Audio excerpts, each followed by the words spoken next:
Košické súdy rozhodli, že v poľovnom revíri Ortáše tohto roku poľovnícka sezóna nebude. Ja neviem, jak tak môžu súdy rozhodnúť, že pozastavia činnosť a idú chrániť zver. Ako tie škody poľnohospodárov zaplatí súd? Súdky na to, čo vydalo rozhodnutie? Reportéri pátrali, prečo tak súd rozhodol. Tu na druhej strane som mal kukuricu, tak 3,5 hektára tam je kukurica bola. No a pomaly polovica bola zničená. Proste oni to nezožerú, len to vám zničia. To sa poláme, potom sa to už zberať nedá. No a predtým to bolo ako, tí poľovníci to regulovali? Predtým to ešte bolo jakž takž, ale teraz už je to neúnosné, lebo hovorím, človek sa narobí, natrapí a nakoniec výsledný efekt je žiadny z toho. Takže pre poľnohospodárov sú to škody? Sú a veľké. Tu celý ver sme nemali nič. Nič? Nič kukurici, všetko zničené. Všetko zničené. Ja neviem, veľa ich je, no. A jelene, sárne a danieli, vysoká zver, plno je. Ja sa stále pýtam, že kde je vlastne problém, prečo keď je obdobie odstrelu, prečo sa nemôžu regulovať tie stavy, keď ja vidím 17 srn behá mi po poli. Diviačia zver sa premnožila a vidíte, že tu škody ako spôsobuje pravidelne, takže máme zviazané ruky a nemôžeme nič robiť, no proste. A každý za nami chodí, hej, poľovníci, tu máme škody, tam je zver, tam máme rozbité pozemky, tam máme zemiaky vyrité, no a čo môžeme robiť? Nič. Poľovať sa nedá. Vezmem flintu na rameno, pôjdem do hory. Sme len pár kilometrov od Košic v poľovnom revíri Ortáše. V lesoch, na poliach, ale čo je horšie už aj za domami, sa to len tak hemží lesnou zverou. Diviaky tu majú údajne po večeroch hotovú promenádu. Zver je premnožená a poľovníci nestrieľajú. Majú totiž súdny zákaz. Dôvody nariadenia predbežného opatrenia sú uvedené v rozhodnutí okresného súdu Košice okolie, ktoré dňa 21.8.2014 potvrdil Krajský súd v Košiciach. Žiada sa zdôrazniť, že ide o dočasnú úpravu pomerov účastníkov, pretože vo veci samej zatiaľ nebolo rozhodnuté. Predbežné opatrenie súdu, ktoré poľovníkom zväzuje ruky, respektíve pušky, vydal súd na základe návrhu, ktorý bol súčasťou žaloby o neplatnosť zmluvy o užívaní poľovného revíru. Dôvodom žaloby je nespokojnosť vlastníkov 2,5 hektára poľovného revíru, na ktorý nedali súhlas poľovníckej organizácii na výkon poľovného práva. Dokedy súd nerozhodne, poľovníci môžu ísť do lesa tak akurát na prechádzku. Podľa súdu preto, aby nedošlo k nenapraviteľným škodám v revíri. Predbežné opatrenie prišlo pred poľovníckou sezónou, alebo už v začiatkoch poľovníckej sezóny, kedy mal nastať selektívny odstrel zvery, jednak raticovej, diviačej. To sú prvé začiatky, kedy sa začína tá zver strieľať. Zver sa začala premnožovať v dôsledku aj ďalších rokov, spätných rokov dozadu. Tým pádom sme ostali stať, zver spôsobuje škody naďalej a my naďalej nepodujeme. Ja neviem, jak tak môžu súdy rozhodnúť, že pozastavia činnosť a idú chrániť zver, hovoria, že chránia zver, ale tým nechránia zver. A ľudia čo? Hovorím, z čoho majú žiť ľudia? Keď sa narobí človek a z toho nemá nič. Vydal kvôli tomu, že by nedochádzalo k škodám. Však práve dochádza škodám, ako súd. Ako tie škody poľnohospodárov zaplatí súd, súdky na to, čo vydalo rozhodnutie, alebo zaplatí tí vlastníci, čo dali podnet na súd. To teraz zaplatí tie škody, čo vznikli tým vlastníkom. Sami sme sa presvedčili, aké absurdné následky má toto predbežné opatrenie. Počas nakrúcania poľovníkom zatelefonoval neznámy vodič, že na ceste zrazil srnu. Odpratanie zrazenej zvery je za štandardných okolností v ich kompetencii. 2 hodinky asi je zrazená. Kus morty nastal teraz po 2 hodinách a potom zase povolí sval.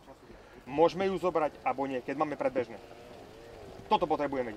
Spýtaj sa na takto, mi volaj naspäť. Dobre, on to nevie. Lesný úrad odpratanie napokon povolil. Dobre, v poriadku, OK.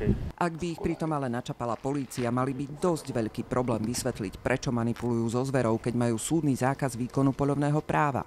V konečnom dôsledku to speje k tomu, že jednak nepoľuje sa, zver je premnožená, my ju nestreľame, ale streľajú ju auta. Vezmem flintu, karabínu, zajdem ku horám.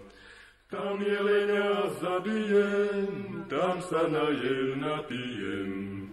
Škody spôsobené premnoženou lesnou zverou len za prvý polrok platnosti predbežného opatrenia na zákaz výkonu poľovného práva rátajú poľnohospodári v Ortášoch, Ploskom aj v Kráľovciach na 10 000, čo bude do ukončenia sporu, ktorý môže trvať aj niekoľko rokov. Odpoveď sme hľadali na pozemkovom a lesnom odbore okresného úradu Košice okolie. My nie sme účastníkmi súdneho konania v tomto prípade, takže nám nebolo doručené žiadne rozhodnutie alebo predbežné opatrenie súdu v tejto veci. Čiže my v podstate o tom oficiálne nevieme. Úrad momentálne nemá žiadnu oficiálnu sťažnosť alebo žiadosť na riešenie problému, pričom údajne začať konať môže až na základe takéhoto podnetu. Napríklad, čo by ste mohli urobiť? Tak začneme konanie o poverení ochranného poľovníctva. Tento proces prebieha verejnou vyhláškou a na základe ukončeného vlastne tohto konania by sme my ako orgán štátnej správy rozhodli, koho poveríme ochranného poľovníctva v tomto poľovnom revíri.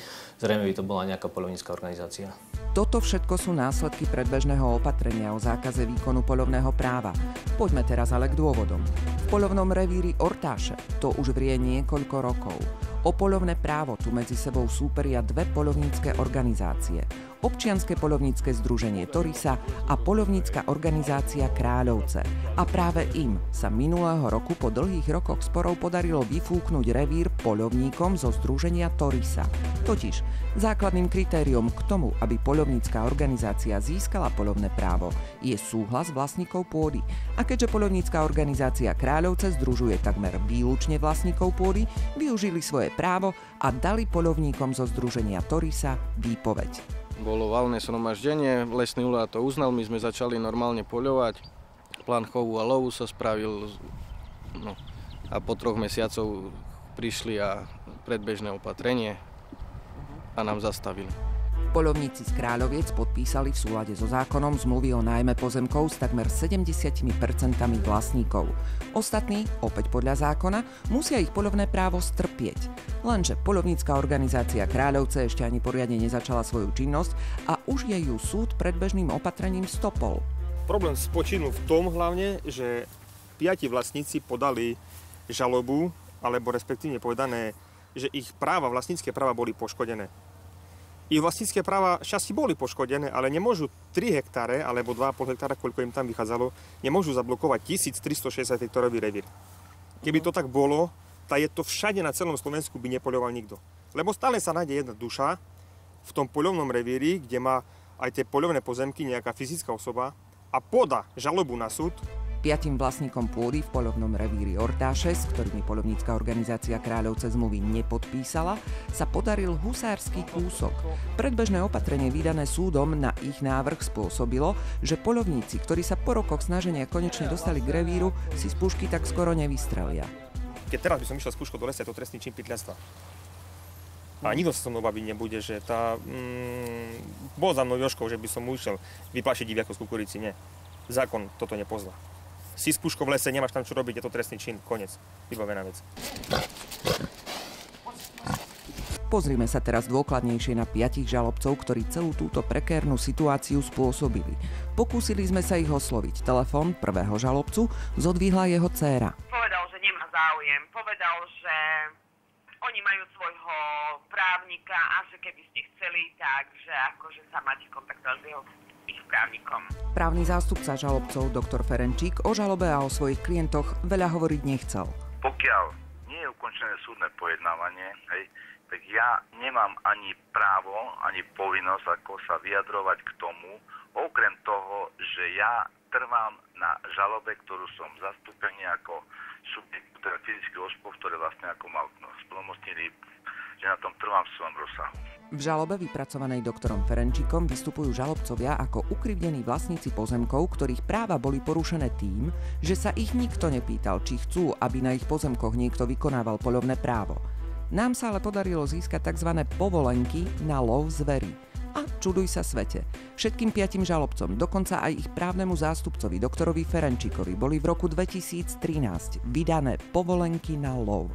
A tento fakt zásadným spôsobom mení situáciu. Je to dôkaz, že s žalobcom nejde o vlastnícke práva, ale o revír. My sa sťažovali jak poľovníci, lebo nemôžu poľovať. Tak sa, jak som vravel, ani my, ani... A všetci patria do toho konkurenčného, ako áno, keby všetci Torisa? Áno, do toho Torisa, áno. Poľovnícka organizácia je Torisa. Títo 5 žalobcovia a preukázateľne členovia konkurenčného poľovníckeho združenia Torisa vlastnia spolu iba 2,5 hektára, čo je 0,2% pozemkov revíru. My ako vlastníci 1370 hektárov a nepolujú, vlastne nemôžeme ochraňovať ich pozemky pre 2,5 hektara. Oni majú 0,2% teraz. 0,2%? 0,2%. A toto stačilo súdu? Súdu, aby zablokoval celý revír a vydal predbežné opatrenie. Poľovnícka organizácia Kráľovce sa voči predbežnému opatreniu odvolala. Okrem iného dôvodila aj miestnou nepríslušnosťou súdu, totiž sídlo ich poľovníckej organizácie je v Seniakovciach. Táto obec je už za hranicami Košického kraja. Prečo teda o žalobe a predbežnom opatrení rozhodoval Košický súd? Podľa vyhľadávača miestnej príslušnosti obec Seniakovce patrí do obvodu okresného súdu Prešov a zároveň krajského súdu v Prešove ako odvolacieho súdu. Podľa poľovníkov presne preto mal Košický súd žalobu odmietnúť ako miestne nepríslušnú. Lenže ako sme pri nakrúcaní zistili, súd žalobu z toho dôvodu odmietnúť mohol, ale aj nemusel. Vo všeobecnosti je miestne príslušným súdom súd, v ktorom má bydlisko, respektíve sídlo žalovaný, avšak zákon pripúšťa aj rôzne výnimky.